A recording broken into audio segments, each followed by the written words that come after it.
نبی رحمت صلی اللہ علیہ وآلہ وسلم چاہتے تھے مشرکین مکہ ایمان لے آئیں، کلمہ پڑھ لیں، لیکن کسی بھی طور کو ماننے والے نہ تھے، نہ مانے۔ تو حضور اکرم صلی اللہ علیہ وآلہ وسلم کا دل پیدا ہوا۔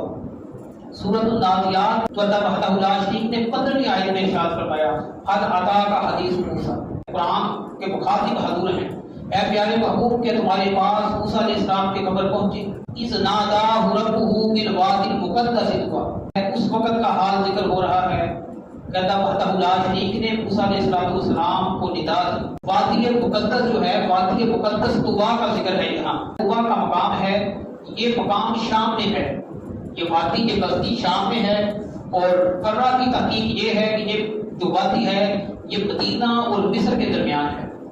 تو باہر کے واللہ عالم، اللہ ہی بہتر جانتا ہے، ایک بات کا حضور یہ ہے، حاصل اکرام یہ ہے، نبی رحمت صلی اللہ علیہ وآلہ وسلم سے اللہ وحدہ لا شریک فرما رہا ہے پیارے محبوب کیا تمہارے پاس موسیٰ علیہ السلام کی خبر آئی جب اس کے رب نے اس کو پکارا وادی مقدس طویٰ میں، اذهب الى فرعون، جائیے آپ فرعون کی طرف، فرعون کی طرف جانے کا اللہ وحدہ لا شریک نے حکم دیا کہ فرعون کے پاس جائیں اور جا کر تبلیغ کریں، وعظ و نصیحت کریں۔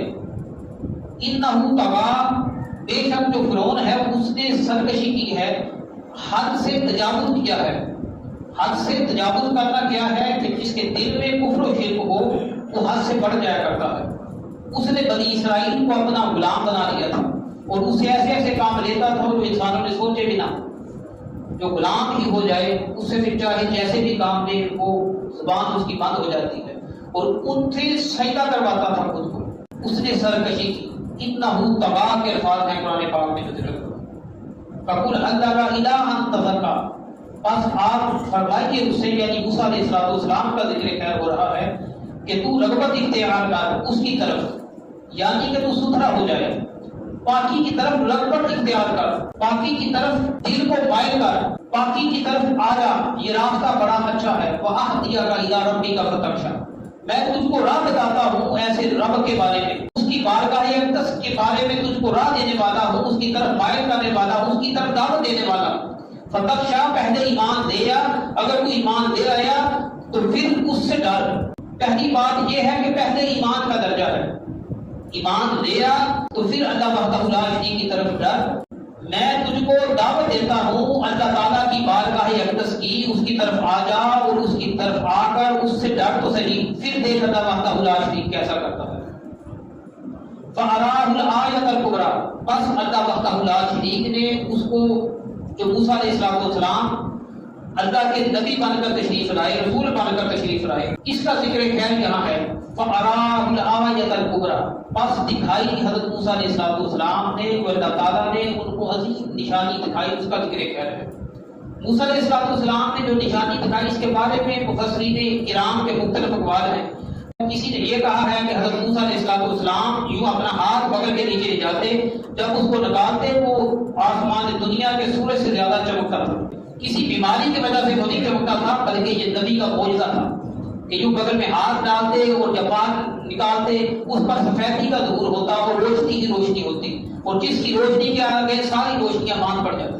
دوسرا یہ ہے کہ اللہ وحدہ لا شریک نے موسیٰ علیہ السلام کو عصا عطا فرمایا، وہ جو ان کے ہاتھ میں عصا ہوتا تھا، ڈنڈا ہوتا تھا، حضرت موسیٰ علیہ السلام جب یہاں ذکر خیر ہو رہا ہے، جب اسی عصا کو ڈال دیا، پھینک دیا کھلے میدان میں، وہ بہت بڑا اژدہا سانپ بن جاتا ہے۔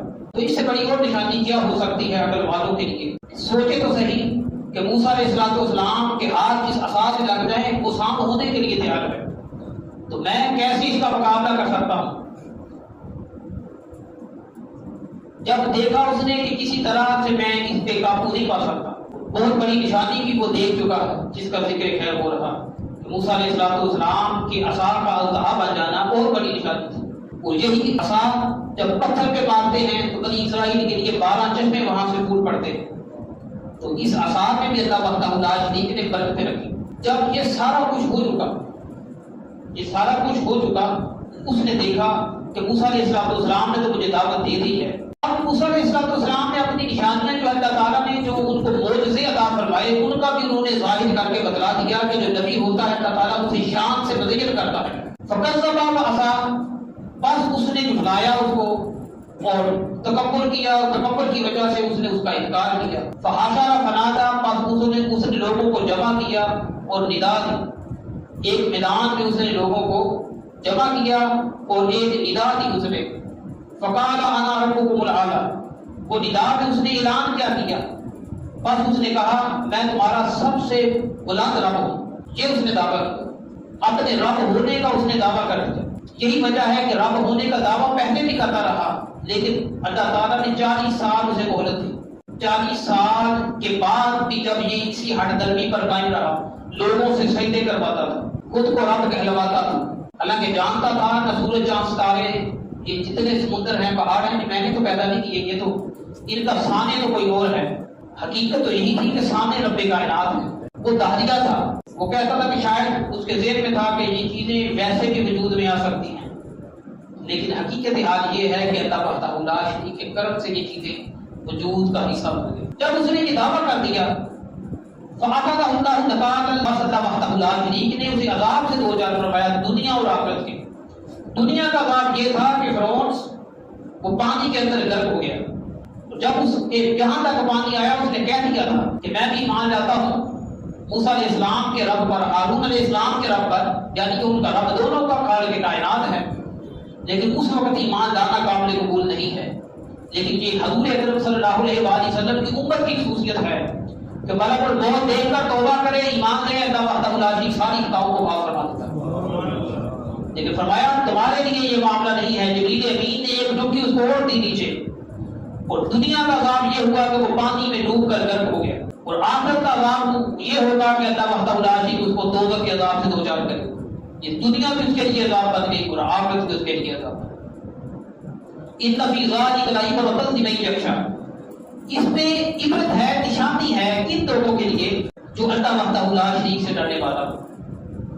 اس واقعے کے اندر بھی عبرت اور نشانی ہے ایسے شخص کے لیے جو اللہ تعالیٰ کا خوف رکھنے والا ہو، دل میں اللہ وحدہ لا شریک کے عذاب سے ڈرنے والا ہو، وہ دنیا میں رہتے ہوئے عذاب سے پناہ مانگتا ہے کہ اللہ تیری پناہ طلب کرتا ہوں، دوزخ کے عذاب سے مجھ کو محفوظ رکھنا۔ یہ بڑی پیاری دعا ہے، ربنا آتنا فی الدنیا حسنۃ وفی الآخرۃ حسنۃ وقنا عذاب النار۔ یہ دعا کے اندر انسان رب سے دین بھی مانگ رہا ہے، دنیا بھی مانگ رہا ہے، اور اس کو جامع دعا کہا جاتا ہے۔ اور آخرت کے جو عذاب ہے، آگ کا جو عذاب ہے، اس سے اللہ تعالیٰ کی پناہ بھی طلب کرتا ہے، تو اس سے بڑی کوئی دعا نہیں ہے۔ یہ بڑی جامع دعا ہے، بہت مختصر الفاظ ہیں، اور اس کا جو معنی ہے مفہوم ہے کہ بہت وسیع ہے۔ جامع کلمات یہی وجہ ہے کہ حضور اکرم صلی اللہ علیہ وآلہ وسلم سے جو دعائیں منقول ہیں آپ علیہ السلام کا یہ خاصا تھا کہ یہ دعا بھی آپ علیہ السلام مانگا کرتے تھے۔ تو ایسوں کے لیے اللہ وحدہ لا شریک نے عبرت رکھی ہے دنیا میں بھی اور آخرت کے اندر۔ اللہ تعالیٰ ہم سب کو ہر کی توفیق نصیب فرمائے۔ وما علیہ البلاغ۔